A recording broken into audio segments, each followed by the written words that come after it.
Welcome to the Disruptors, the show for manufacturers, wholesalers, and industrial businesses, building their ace factor through digital transformation that actually delivers. Every week, we unpack real stories, strategies, and lessons using PSV thinking, a practical framework focused on one thing: driving profits, enabling scale, and building long-term enterprise value. I am Ritesh Shah, CTO at Intuji, and your host. We are here to challenge how you think about tech, operations, and what's possible in your business. Let's get into it. Hey Julian, welcome back. Thanks, mate. I'm excited to jump straight into the second episode. The first one was an absolute banger, so looking forward to this one. Yeah. Okay, so let's dive in directly into the topic. So today we will be discussing about the legacy systems. My first question to you would be like, why do legacy systems scare people? Interesting question. I guess there's a lot of different legacy systems. Probably need to explain for the audience a few things of some people can have internal legacy systems, or remember there's systems they've built. Like we've worked on projects where systems have been worked on for 20 years. Like it might be an internal platform running operations, or it could be, we've seen custom CRMs and ERPs, any sort of internal application. And I guess there is also legacy systems where it might be something that's off the shelf as such, but it's been there for a long time and it hasn't been modernized. We've seen that as well, where there's ERPs that are based on ancient technology and are very difficult to work with. And so I guess there's two kind of what I see two kind of categories of that, where it's you've built your own legacy system, or essentially you built your own system and it's become that legacy system. And then we've got something that's been implemented a long time ago, as an off-the-shelf solution and has grown into a customized beast, essentially, that, no one really knows how to handle and what to do with. We have had dealt with a lot of legacy systems in our career, and then we have spent all-nighters to solve and resolve this legacy system for a long time. Can you share me one of the experience here where audience could connect to what legacy system is and how we had to deal with? I think one of the key ones, we've worked with ERP quite a few times that I would say is legacy. Won't necessarily name it here, I think, but maybe is it difficult to work with from a developer perspective, and I guess has been implemented in quite a few businesses for a long time, and it's customized to each different business, as naturally happens a lot of times. Over the course of years, decades even, things just get naturally customized and adjusted to how that business is running. And we know that these systems typically carry a lot of technical debt, or just technical debt is obviously more of a term around, coding and development, but just in general, technical debt can refer to as well, just, how something's structured, how something's been set up. And essentially, in simple terms, what it means is we've done something and it's too hard to go back and fix, so we just accept that debt and then it just grows and grows and grows. But if we don't manage it, bit like financial debt, it can spiral out of control, and suddenly the situation becomes hard to handle. And with that particular ERP, we've done integrations with it before, but I guess especially when we first started working with it, massively underestimated just how difficult it was to work with, and just how legacy I guess it was, and how much customization had been done. And we learnt our lesson, but we've been burnt by it, I guess. And as you say, all-nighters and that kind of thing, trying to work on getting it right, I guess, and fixing those integrations. But that's one that comes to mind. We have worked on, as you said as well, but like legacy replatformings as well, from systems where they've been in businesses for a long time, custom built piece of software or whatever it is, but we've rebuilt and replatformed from older technologies to newer technologies, and at principle the application is the same, is achieving the same thing, but it's been re-architected to be much more efficient, much more streamlined, etc. While we do the refactoring and everything, the estimation part of it is very tough. I can't agree more than that, because like I have seen, when we touch any legacy system, what happens is we don't know where it's connected to. We see just a straight a solution, but it's connected to a different, it's entangled everywhere, and that's impact a lot. Absolutely, couldn't agree more with you. One thing that was actually came straight to my mind then, I had a conversation on the Pulse podcast with Martin Dahlman, and we were talking about this specific thing as well, but he was saying almost easier, or it is easier to do a new build of a house, right? To a degree, yes, there's going to be things that come up, the owner will request changes here and there, and yeah, that's still difficult to deal with. But when we do a big renovation, we're looking at the outside, All right. And we're seeing everything. We can't go and rip all the gyprock off the walls. We can't pull everything out and pull all the floorboards up and everything before we start, because we're ruining everything before we've even started. But we don't know until we rip the floorboards up, pull the stuff off the walls, what's underneath, right? Where are the problems, right? And until we start doing the work, then we're like, oh, we need to fix that. Oh, that's a problem. And I think it's a great analogy, exactly as you say there, that these legacy systems, whether we're doing integrations or replatforming, and we know this, just talking about that specifically as well, we've been burnt by this ourselves in projects here. In hindsight, we've massively underestimated this, but you don't know what you don't know, right? We only know what we know at that point in time, and we can only know so much until we start to get into the project. And so couldn't agree more. It's a very good thing for the listeners to be aware of, that especially, I guess, from the perspective of as a CEO or someone in the business, a lot of the time they can look at it and say, oh, just give us an estimation. I can tell you how long it's going to take to mow my grass or something like that there, whatever it is. But it's like, it's not that easy, especially when we're dealing with these legacy systems. It's like, I often find it, and I'd be interested to hear from you about how, if there's any ways I can improve on this here, but I find it hard to often quantify it to people, like how many variables there are, and make them understand it for those that aren't technical. Like, it's like, you don't know that changing one little thing here could affect 15 things over here, right? It's not like black and white. Until and unless you don't touch it, you don't know what, like when you buy a old house, you don't know, and then try to renovate it, you don't know what is going to break. Is the window is going to break, or what is going to break? You don't know. Where's the problems? Where's the problems at? That's what I think as well. And then the other aspect I wanted to touch off here is that it's a human behavior that we resist to like change. Do businesses try to change their legacy system or not? Or do they resist to that? It's a very good question. Yeah, I guess businesses are a bit like humans in regards to resisting change. I guess more from a business perspective is like, I think, sunk cost, right? Which is that a lot of businesses look at systems and say, oh, we've spent $2.5 million or whatever it is, 500 grand or 10 million. Completely depends on the system and what it is. But whatever it is, they say we've spent this amount of money. It kind of traps them in that, it's the sunk cost. It's like, well, we can't move away from it because we've already spent so much. Now, I guess where you need to look at this is not just like, oh yeah, everyone needs to replatform legacy systems and move away from them. That's not what we're saying at all. It's more the fact that we need to look at it and say, okay, is there something that's holding us back from that legacy system? Is there opportunities we're not taking advantage of? Is it costing us inefficiency? All of those things. And then we quantify that and say, well, we can either continue to invest another $500,000, $1 million in the next 2 years into this particular platform, or we make the decision now that we're going to now invest that in the new generation of what we've got. And yes, it might actually cost more up front, but what it means is that we're not sinking any more cost into the legacy system. And we've proven from a business case perspective that there's much more potential here than what we're currently achieving with the current system, if that makes any sense. So yes, there is definitely resistance to change.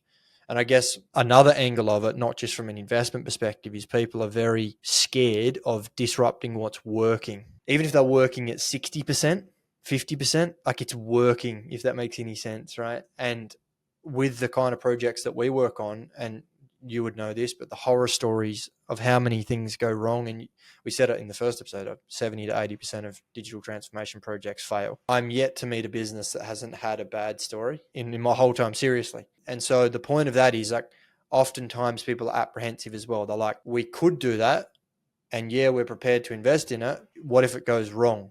Like, what if it doesn't work? And that's almost the bigger one than the investment. Basically, what I've seen people doing is like they have a legacy system and then they start duct taping it, try to fix it as far as possible, and then at a point it goes so wrong that you can't even upgrade that, and you have to completely re-platform. Anyone listening to this, if you want to upgrade yourself or upgrade your legacy system, have a thought of PBS thinking: profit, scale, and value. If it's create a value, then why not? You can't even upgrade a system, where it gets to that point. And, the duct tape, the Band-Aid fixes, all of that kind of thing absolutely is 100% seen it so much.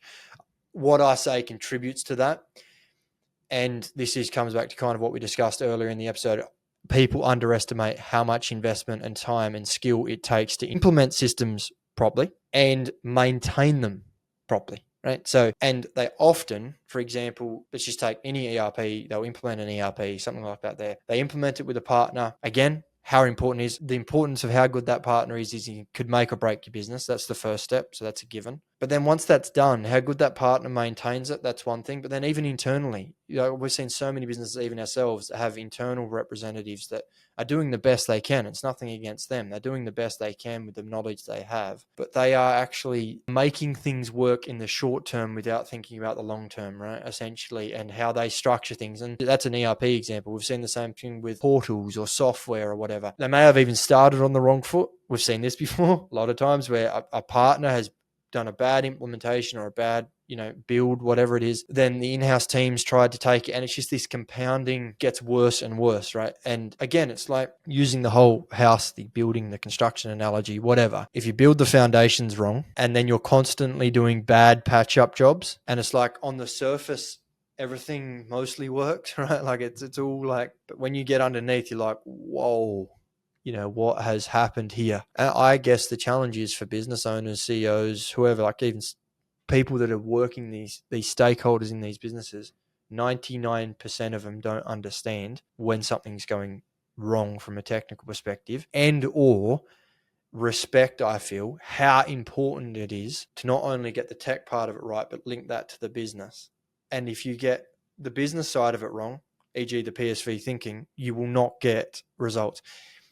If you have that right and you poorly implement it from a technical perspective, you're not going to get it right either. When companies start duct taping it, what happens is they lose their standards. They lose their standards of documentation. They do whatever they can to fix it. And then after a lot of duct tapes, what happens is there's no documentation. Now, if you want to upgrade, no one knows what's happening inside. The learning curve of that is very, very huge actually.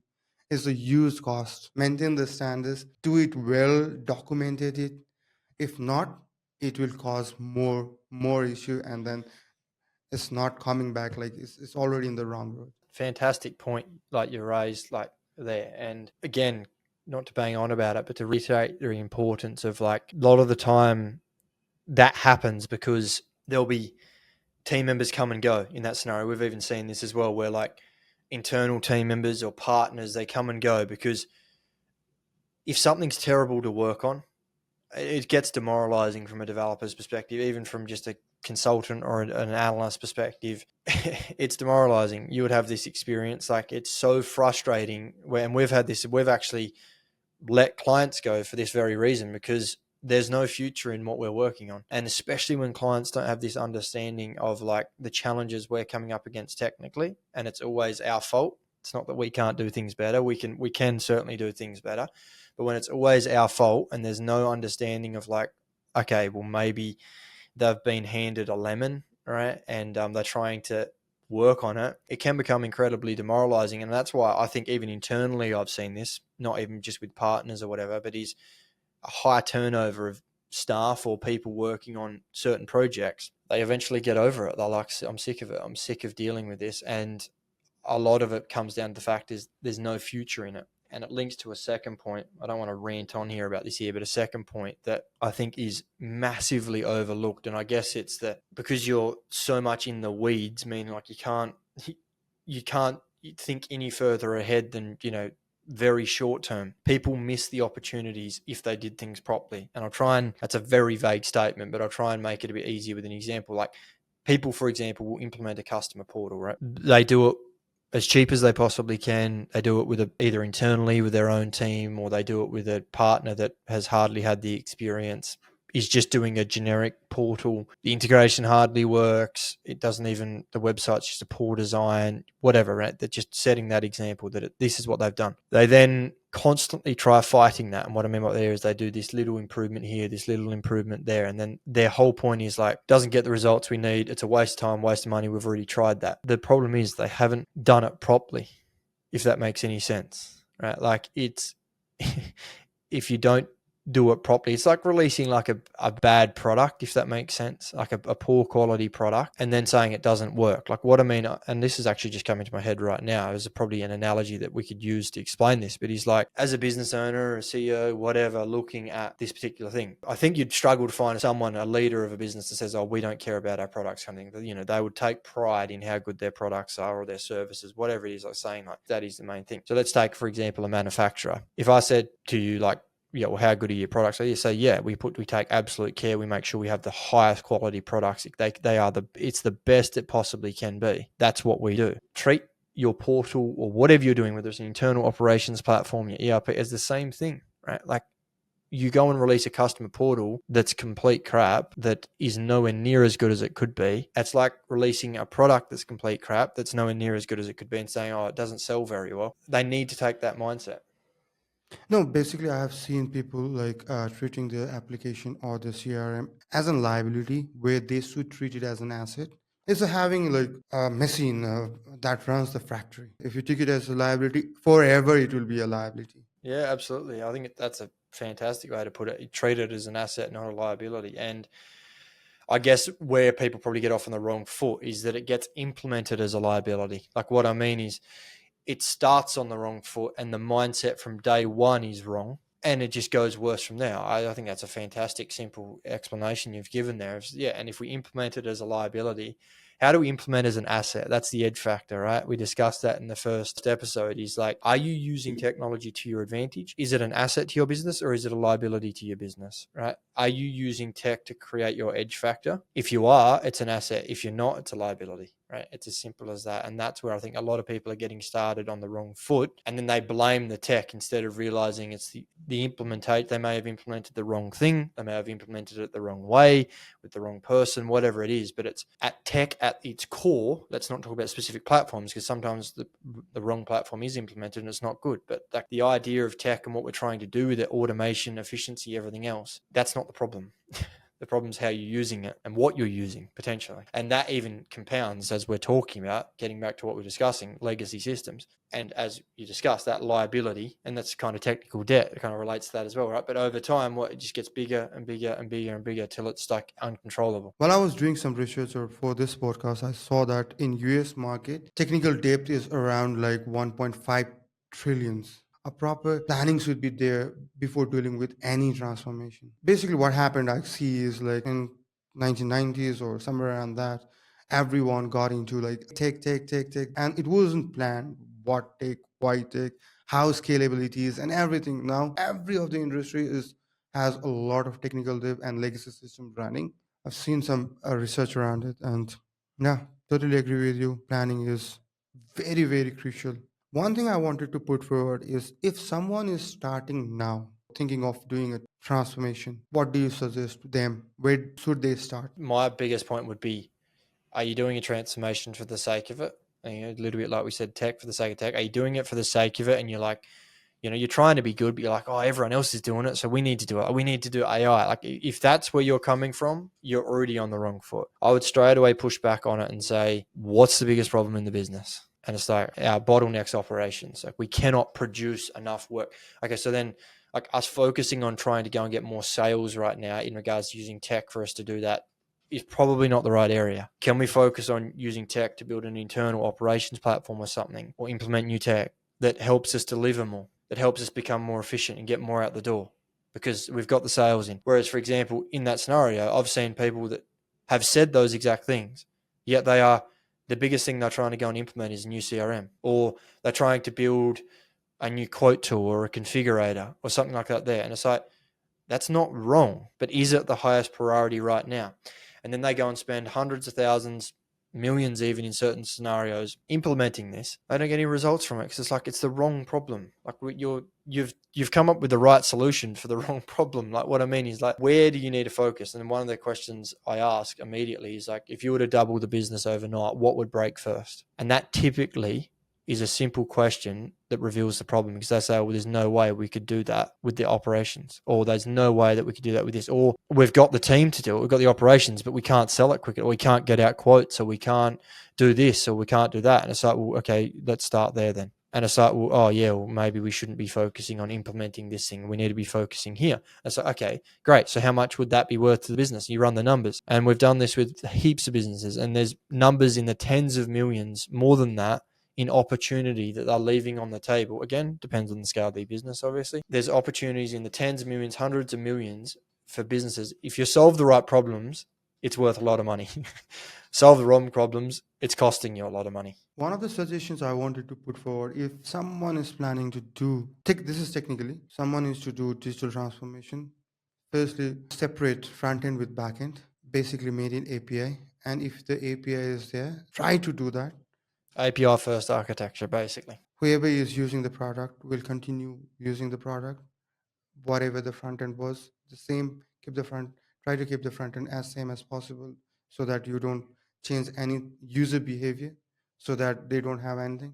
And later on, you with the API, use work around with the scalability, wherever the issue is, you try to figure that out and then solve one by one, basically. Why I've also seen people getting into take it like transformation as like changing the whole thing. It's not always changing the whole thing. We can change it stage by stage. We have to plan it. But for that, your system should be always ready for that, actually. The other thing I wanted to bring here is like, do you see that it's not always about take only. It's also about like, do people adopt it or not? We do all the techie, we do all the fancy features here and there. If the operations team doesn't adapt it, it doesn't make sense. So yeah, what's your thought on it? It's definitely a challenge. I guess I come back to this of trying to simplify again, and a lot of what we're trying to do is simplify here, but it's like a lot of people focus on features and shiny objects and all this kind of thing, and users don't really care about that. Like, yeah, you can have this feature, but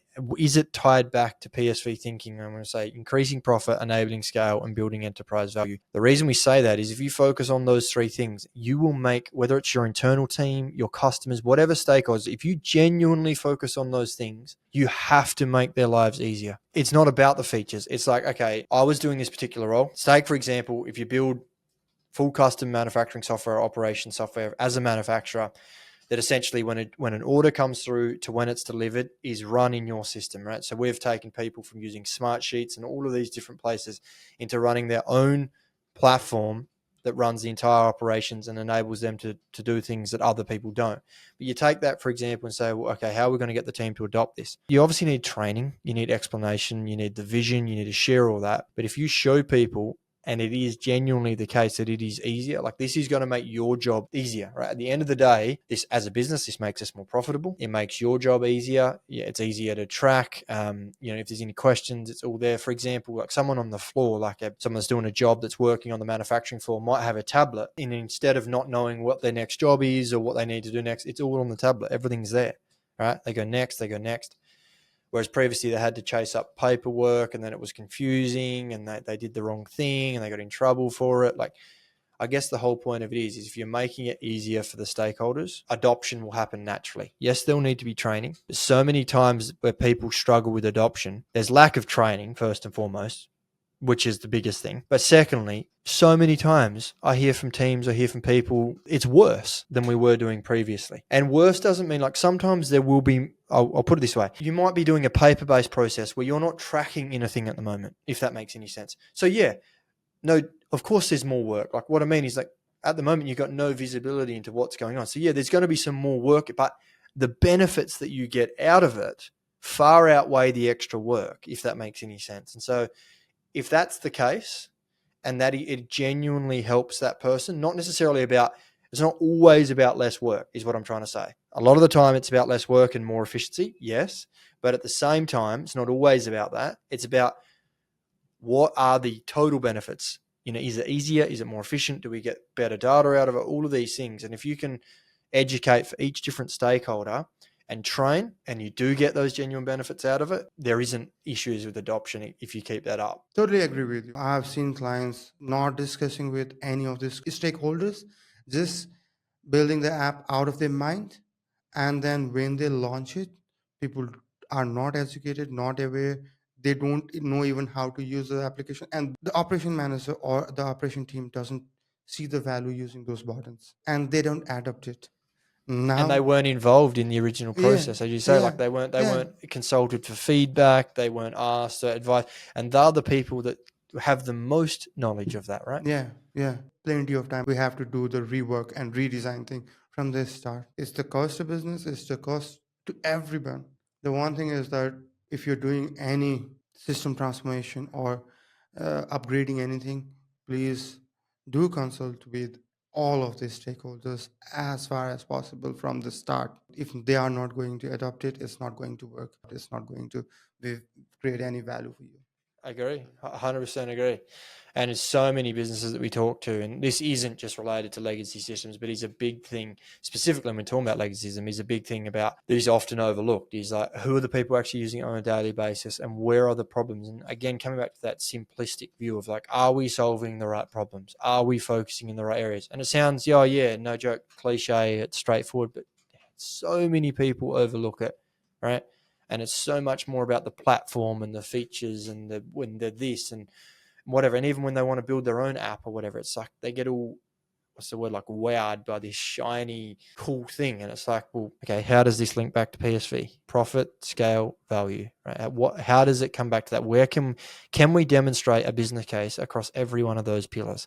If we can, we're in the right area, right? If we can't, then obviously not. And then a further point to that is, as you said, like the stakeholders. How many times have we done projects? There's two examples here that I want to give where people have come to us saying, we did a portal, or we did this, or we built an app, or we did this. And it's like, okay, great. What research did you do, firstly? And there's like, oh, we already knew what we needed to build. That's the first thing that you get told. And then the second one is the fact that, so they didn't even do any research at all, right? They just thought that they knew what was going on. And then the second one is they did some surface level research and just took that was enough, but didn't actually go genuinely deep into the process with each different stakeholder. And it's not like a set and forget thing. If you're designing a solution for your operations and you don't have like people that are on the factory floor involved, general team members, you're not only like very much potentially going down the wrong line of wasting a lot of money building the wrong thing, but my argument to this is like, yes, that's one point in regards to wasting a lot of money, but you're missing out on so many opportunities that those people know and have feedback and things that you're never going to be aware of, right? And they'll come up with ideas where you'll be like, oh, if we did that, that would make so much more sense. And again, it's about coming back to, once we've collated all that feedback, what problems are costing the most money? Focus on those problems, solve those problems properly, genuinely, you'll get the return. It's not rocket science. One thing I want to come back to here is like I've seen businesses being scared of doing digital transformation or upgrading their legacy system. It's not always about ripping all of the thing, whatever you have done. It's not about that. It's about basically what I want to put here is that you can't wait for the right time to do right thing. There's never a perfect time. You have to plan things perfectly. And then if done to the high level of standards, it's always scalable, it's always maintainable, it's always there. Yeah, I agree. And even to say planning perfectly, you wouldn't necessarily, even not, we can't plan for every scenario and everything else. But again, if we're focusing on solving the right problems and the business case is there, the value is there. For example, a certain problem might be costing you 500 grand a year, and there might be an opportunity. So it's not necessarily a problem, but there might be an opportunity you're missing out on that's costing you 5 million a year. You might be able to not get, and we've had this with more than 5 million. We've had situations where there's been like 15 million, $20 million of sales opportunity per year that businesses are missing out on because there is specific bottlenecks and issues with their workflows that if there is tech solutions to solve them, they have to be done properly. But if they did it, it would open up another kind of 15, 20 million in potential sales a year. And these aren't pie in the sky numbers, random hypothetical. These are genuine, demonstrated business cases based off businesses' data themselves. And so it's like there's problems. We've got efficiency and all of those things, but there's also like, I guess they're problems, but looked at as opportunities where it's like, okay, we might be very profitable, all of this kind of stuff. But the businesses that win are constantly looking at like, what else can we do?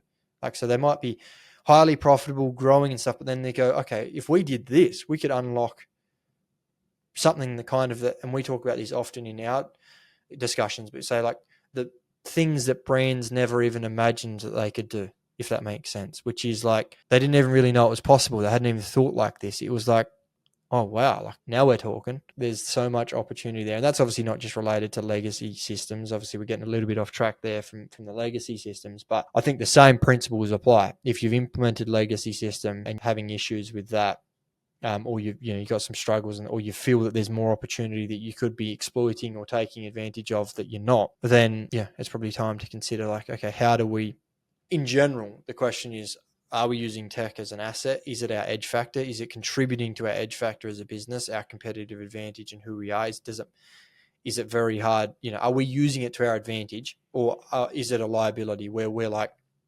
constantly looking at it as a cost, constantly complaining about it, etc.? I totally agree with you on that. Like, one thing hitting my brain really hard is like, if someone is doing development right now and then building their application, to go for API first strategy. Because if you do, I'm talking about at least not full-fledged microservices here, at least do API first, separate your backend and front end. That will help you fix this kind of problems easily. If API is separated, you can deal with separate APIs separately and then upgrade it separately. With monolithic, it's very tough. Basically, that's what is the problem, actual problem right now. Basically, what happens is that everything was previously built on monolithic architecture, and it's everything is attached together. The separating part is very, very difficult. Do you agree to this, or what is it? Yeah, absolutely. You know much more about this than me, but I do agree with you. And there's arguments the other way where people say, oh, you don't need microservices, and there's a big argument that right. But the point of it is that if you're going to do stuff properly, and you are going to do it properly, and you're going to have the most scalability and the most flexibility, you're not going to do monolithic, right? Like, that's the point. And so, yes, with startups and founder-led development and stuff like that, when we're not talking about that, it's completely, when this is not what we're discussing. We're discussing for established, successful businesses that are trying to build their edge factor and build their own intellectual property. And if you said to us, okay, we want to do this the best way we possibly can, that's the only lens we're looking at this through, right? We're not like, okay, how do we skimp on this and kind of work out what we do from there. And we can, even if you're talking about validation and creating like a proof of concept and stuff like that there, we can do a lot of that through our prototyping and our market research, especially with these established businesses. We don't need to smash together a quick, well, that's not what we're in the market of doing, smashing together a quick proof of concept that's monolithic. We can validate all of that stuff and prove the business case through other means. And then if we're going to develop it, we might as well do it properly, right? As a business, what I understand is that people need to do experiments, incorporate new feature or incorporate new thing. To do that, if you have to upgrade the whole thing, it will cost a lot of things. I've seen things happening with WordPress as well. You just wanted to upgrade one feature on the separate the first name or last name. Just an example. You have to upgrade a contact form 7 plugin. For that, you have to upgrade WordPress. Everything now is up to, if you have to upgrade everything, what will happen, it might crash a lot of things, and you are now in a big hole where you have to do everything. I've seen that happening. Yeah, I agree. What would you say to the argument where people, would argue back saying like, that's just not being built properly, right? If that makes sense. You haven't architected from the start, like, because, some people argue saying, yeah, but that's just an excuse for poor architecture, right? So, if you develop monolithic properly, you maintain it, then, you're not going to have those issues. So what would your response be to that? With the monolithic architecture, what happens is everything is connected to one thing. It's not nothing, it's a single thing. It's not decentralized. It's not so decentralized. You put the exact right word into my mouth. Basically, it's not decentralized, and whenever you touch one thing or want to upgrade a small part of it, you might have to upgrade the whole thing. That has happened a lot of time. Not always every client keep maintaining their application. Every 3 months to 6 months, they don't upgrade it. Once it's running, they forget it for years. Now, after a year or two, the technology has gone far away. Now they want that fancy feature implemented in that old crappy website or whatever that is. Yeah, and I agree. And another thing I would say on top of it is the fact that, like, we're not talking about like small blog website. We're talking about large applications that are running complex B2B portals and more in regards to, CMSs, that kind of thing, that might be running multiple things, such as a marketing website, a portal. We're talking about operation software, highly complex, with integrations with very complex machines and other devices and things, all of this stuff. So someone listening that says, oh yeah, we've got a blog website, should we be doing microservices? It's like, no, we're not talking about that. But when we start getting into, yes, much more complex, established applications, established businesses, then yes, this is the way that, we'd recommend going and building it out. As you say, how do we do it the best way we possibly can? Build it as scalable as possible. And a lot of the time, I think we've learned this through experience, and we'd say this ourselves. Like we've learned this through experience, but it's like even clients don't know what they want. So we'll try and encourage them, make them look 12, 24 months ahead, whatever. But we'll start with a vision. That vision grows massively in that 12, 24, 36 months when we're talking applications of this size. How many times, I'll say this myself, you would have heard it, but I have heard it from so many clients. We built this thing, we built all this thing, and then we asked them to do this feature, and they said, oh, we can't do that. We're going to have to rebuild the whole thing. Now, there's two arguments to this. Yes, it was built poorly. So just because it's not like all monolithic is bad and that you can't add features. Of course you can. Applications have been built like this for a long time. But the idea of it is that it might have been built poorly. And even if you've got kind of microservice architecture, even if one service was built poorly, and you can fix that, and like it doesn't affect the rest of it, right? Like, and I guess the point of it is that it's not the be all and end all, and it's got to be specific to the projects that, or the context of the project. But there is a reason why we focus on that. WordPress has potential to build a lot of things there. It can be built. I get it, but I would suggest to keep it straightforward and build whatever you want. If you are just doing a blog website, then keep it as a blog website. Don't create it a ERP on top of it. Yeah, I've seen people doing it. Right now, at the end of the day, they have invested a lot of money building that ERP on top of WordPress. Right now, it's so complicated, and with WordPress, one of the bad thing I see is like it's always there's a security features coming in, a security upgrade coming in here and there every time. Security is one of also concerns that client look into these days and then want to upgrade. Definitely. And I think it's a really good point that you make. And I guess one of the key things to keep it simple, because a lot of the business leaders, other people that aren't technical, won't understand, I guess, this in the detail that we do. But to keep it simple, it's not just about having microservices architecture and headless architecture, I guess, but it's more about like being technology agnostic to a degree as much as possible. Right? Like where, again, we've seen it time and time again where like a platform is monolithic, it's built, it's all in on this one technology, and then something better comes out. And it's not that we should just run and do that. It's not the point. But if we've separated all this stuff, we've got the ability to implement new things easier and less of like a big jump. Like with the kind of the legacy applications that we're talking about, if you want to re-platform, typically it's like a whoa, like everything has to go, if that makes sense. When we've got this new style of architecture, we can test even like a particular library or something within a service or whatever else it is. And you know much more about this technically, but like, do you know what I mean? Like, and it gives us that ability. It's not just about going, oh, yeah, we have to be microservices. It's like, if you do microservices and try and be as technology agnostic as possible, you might even, for example, swap out the e-commerce engine that you're running in 3 years' time. Guess what? You only rebuild 40%, 30%, whatever it is. You're not rebuilding everything else. I think that why this happened, like most of you have a system on a WordPress, basically the agency they were working with, the vendor they were working with, knew they molded into their whatever that is, like their tool. They knew WordPress or Shopify or anything like that, and they molded everything into that. That happened actually. Anyone as a business, segregate their concerns. What is this for? Have a clear vision. This is for this. So keep it separately. E-commerce is on WordPress. Add no issue, have it there. It's client facing, have it. If you are building a lot of reporting tool, a lot of things, everything there, then as now you will someday in you land up in a very bad situation where you hardly have to update everything. Yeah. And I guess it's not even just there's 2 points I want to touch on here for anyone listening. The first one is, if you go to someone that works with WordPress, what are they going to recommend you use? WordPress. If they work only with WordPress. If you go to someone that works only with Shopify, what are they going to recommend you use? Shopify, right? Like that's pretty obvious.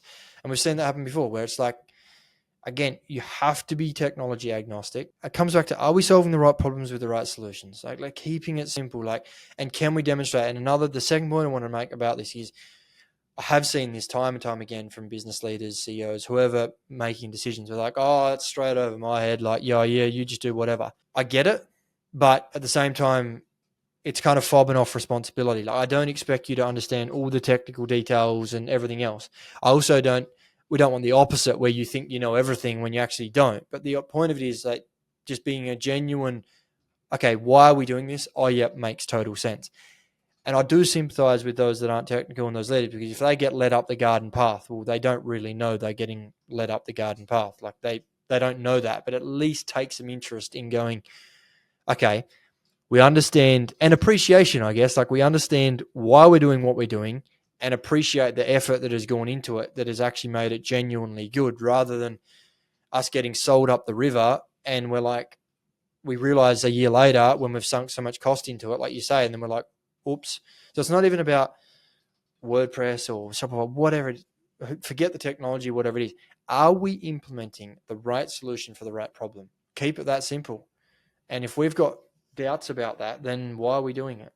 I want to make things clear. I have any problem with WordPress. I always still use WordPress or Shopify or Magento also. Magento, I've got a problem with that one.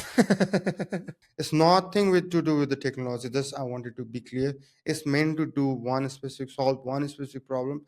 Let's give it to solve that specific problem. It's best to do that. If it works perfectly fine, but don't give multiple responsibilities. Don't give a lot of responsibility to it. Segregate those responsibilities as far as you can.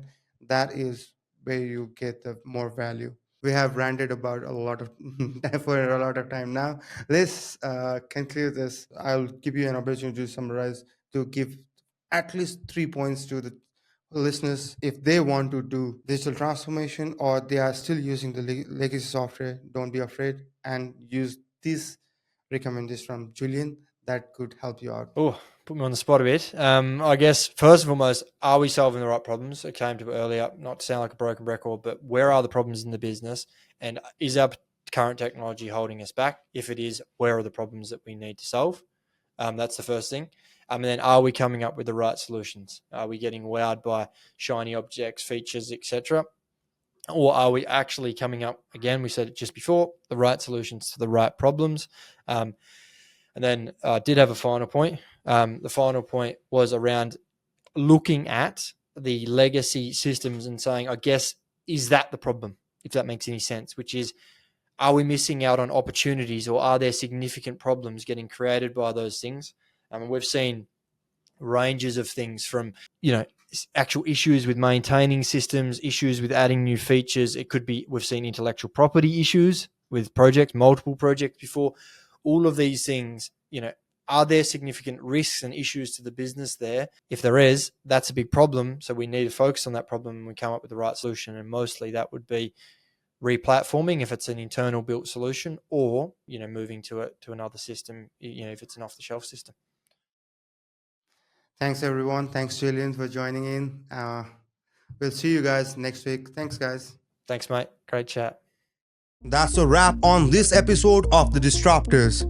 If you are serious about unlocking your ace factor, the thing that sets your business apart and helps it grow sustainably, don't forget to follow, share, and leave a quick review. We will be back next week with more real-world insights and no-flop conversations on how to rethink your systems, modernize operations, and build value that lasts. Until then, stay sharp, stay focused, and keep disrupting.